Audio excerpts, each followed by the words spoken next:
नमस्कार, आप देख रहे हैं DTV भारत और मैं हूं आपके साथ निभा सिंह। पंचायत चुनाव के दिन काफी कम है, ऐसे में चुनाव को लेकर सरगर्मी काफी तेज नजर आ रही है। भाजपा के नेता और मंत्री सम्राट चौधरी सासाराम पहुंचे और उन्होंने क्या कुछ कहा, जरा सुनिए। देखिए, बंद यदि किसी के साथ अन्याय होता है तब होना चाहिए था। वहाँ तो विधानसभा के अंदर राजद, कांग्रेस और माले के लोगों ने ही अन्याय किया।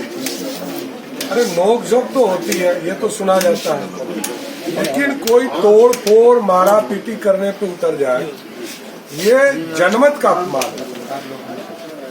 आप समझिए कि 110 एमएलए वो जीत कर आए और 122 से अधिक एनडीए जीत कर आई, जबकि हम पूरे शाहबाद इस इलाके में हार गए, जनता का नहीं मिल पाया मैंडेट।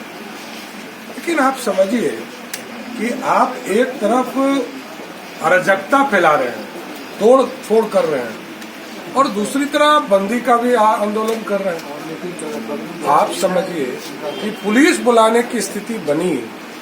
आज तक के इतिहास में मैं भी 25 साल से सदन में हूँ, जवाहर बाबू यहाँ बैठे हैं, 30-31 साल इन्होंने अपना जीवन यहाँ दिया विधानसभा में, और हम लोगों ने कभी ऐसा स्थिति नहीं देखा। राष्ट्रीय जनता दल का शासन भी देखा, ऐसा नहीं हुआ। यह दुर्भाग्यपूर्ण है, राजनीतिक इतिहास का काला दिन था, और हम लोग तो मांग करते हैं कि ऐसे जो विधायक हैं उनके खिलाफ कार्रवाई होनी चाहिए। जब तक कार्रवाई नहीं करेंगे तब तक लोकतंत्र का सम्मान नहीं बढ़ सकता। तब तो बंद को लेकर सर नहीं, बंद तो बेतुका है। इस तरह की स्थिति कभी आम लोगों को कष्ट होगा। आपको कोई प्रोटेस्ट करना है, गांधी मैदान में प्रोटेस्ट करो, किसी भी शहर के हेडक्वार्टर में प्रोटेस्ट करें, अच्छी बात है। यदि आपको लगता है कि आपके साथ कोई गलत हुआ तो आप तय कर लो, सासाराम के बड़े फील्ड में आप प्रोटेस्ट कीजिए। आप आम लोगों को कष्ट मत पहुंचाइए, मैं यही आग्रह करूँगा। सर, नेता प्रतिपक्ष का आरोप है कि इस कानून के माध्यम से सरकार पुलिस को गुंडा बनाना चाहती है। सर, इस पर क्या? कानून के बारे में थोड़ा स्पष्ट मैं कर देना चाहता हूँ। ये कानून पहले से एक तरह से समझ लीजिए कि सीआरपीएफ को पहले से प्राप्त है ये अधिकार, और ये जो कानून बनेंगे इसके बाद कहीं भी पुलिस को ये अधिकार नहीं मिल रहा कि किसी को गिरफ्तार कर सकता है। जो पारा मिलिट्री फोर्सेज है उसको ये कहा गया है कि यदि उसको हम एयरपोर्ट की सुविधा, एयरपोर्ट पर सुरक्षा के लिए लगाएंगे, जैसे महाबोधि गया के मंदिर को उसको सुरक्षा के लिए लगाया जाएगा, तो जहां सुरक्षा लगाया जाएगा, कोई विशेष वहां पर कोई स्थिति ऐसी उत्पन्न हो तो उसको एक क्षण के लिए गिरफ्तार करके बोध गया थाने में डालने का काम किया जाए, और बोध गया थाना वही काम करेगी जो पहले से कर रही है। इसलिए कहीं से भी ये कोई औचित्य ही नहीं है, गुमराह कर रहे हैं विरोध के लोग। इस तरह का आईपीसी में कोई बदलाव नहीं किया गया कि आम लोगों को गिरफ्तारी की जाए, इसलिए सारा झूठा प्रचार है। सर, एक पंचायत चुनाव से सवाल है सर, ये जो जितने मुखिया हैं जिन पर कार्रवाई हुई है उन पर चुनाव को लेकर ये है कि तलवार की धार लटक रही है, चुनाव लड़ेंगे नहीं लड़ेंगे, वहाँ की स्थिति में सर। देखिए, जिसके ऊपर सरकार के द्वारा, सरकार मीन्स मिनिस्टर के द्वारा यदि कार्रवाई की गई वो चुनाव नहीं, जो पदच्युत हो चुके हैं वो चुनाव नहीं लड़ते। हमने क्या कहा, यदि मंत्री के द्वारा उसको बर्खास्त किया गया तो वो चुनाव नहीं लड़ेंगे, उनके ऑर्डर शीट में लिखा हो। सर, कहीं कहीं परिसीमन चेंज कर दी गए है, इधर का वार्ड की संख्या उधर लोगों को परिवर्तित कर दिया है। 2 कारण है। जी सर, कल ही हम लोगों ने बिल पारित किया है। जी सर, और इसकी तैयारी कर रहे हैं, क्योंकि चुनाव की घोषणा भी तुरंत करनी है।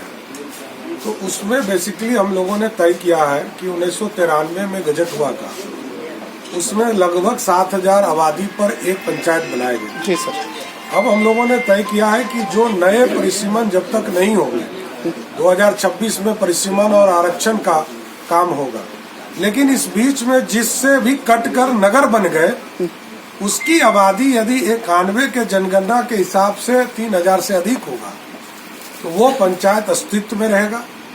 और यदि राजस्व पंचायत गांव जो है शहर में चला गया है तो जो सबसे बड़ी आबादी होगा उस पंचायत उस नाम के से पंचायत बन जाएगा। इसलिए कोई कंफ्यूजन नहीं है। कहीं कहीं सर जनहित याचिका डाली गई है, कहीं कहीं किसी गांव में 2-3 वार्डों के लोगों को इधर से उधर कर दिया गया है बीएलओ के द्वारा। इस पर भी कई तरह की समस्याएं सामने आ रही है। कोई परिसीमन बदलाव नहीं किए गए हैं। जिसमें से कट के नगर गए हैं, नगर में चले गए, जो नगर निकाय में चले गए उसका कुछ भाग बचा है तो उसको इधर से उधर जोड़ना है। कोई दूसरा परिसीमन नहीं होगा, कोई नया परिसीमन नहीं हो रहा।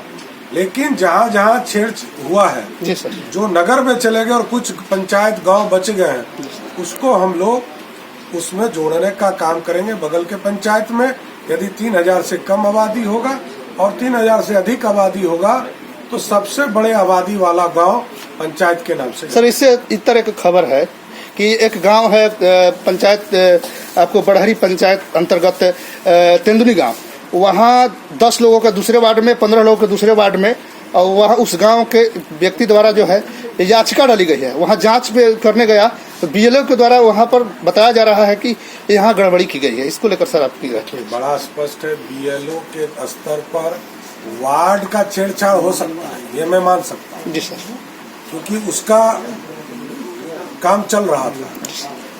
लेकिन पंचायत एक ही होगा ये कंफर्म है और वार्ड को और सशक्त हमको करना है, वार्ड में काम करने हैं। एलईडी बल्ब जो है जिस तरह शहर में चमकता है उसी तरह गांव में भी प्रत्येक वार्ड में 10-10 एलईडी बल्ब लगाने जाएंगे हम लोग और पूरे बिहार में लगभग 15 लाख एलईडी बल्ब लगाने जाएंगे। जी थैंक यू वेरी मच।